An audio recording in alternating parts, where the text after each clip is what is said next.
Efectivamente, estamos en Pacajá primero, acabamos de regresar de caserío La Antena, en donde también se está procediendo a la entrega de la bolsa segura. El objetivo principal por el cual estamos aquí en la comunidad es para que la bolsa llegue realmente en manos de las personas de más escasos recursos económicos, sin que tengan que hacer ningún pago, porque pues la bolsa es totalmente gratuita, es gratis para las familias, y pues esa es la razón por la cual nosotros el día de hoy estamos haciendo entrega de esta bolsa a cada una de las familias. El día de hoy empezamos con Chitatul, fuimos a Caserío La Antena, vamos para Prados de Santa Rosa, Prados de Santa Rosa se entregó ayer para Paquiacaj.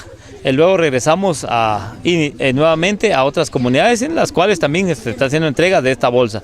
Insisto, realmente muy agradecidos con Dios porque nos está dando la oportunidad de que estos alimentos lleguen a las manos de las personas más necesitadas de las diferentes comunidades del municipio de Santa Cruz del Quiché. Señor alcalde, aquí vino a repartir unos alimentos aquí en Pacajá primero, a beneficiar a 105 personas. Sí, el alcalde sí está trabajando con nosotros y yo le agradezco su apoyo al alcalde, de verdad que está trabajando en todas las comunidades y también a cada uno de nuestra gente, yo sé que están con el alcalde.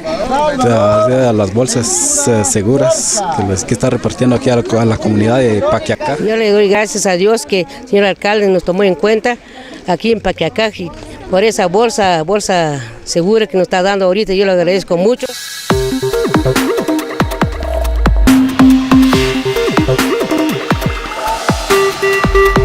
Thank you.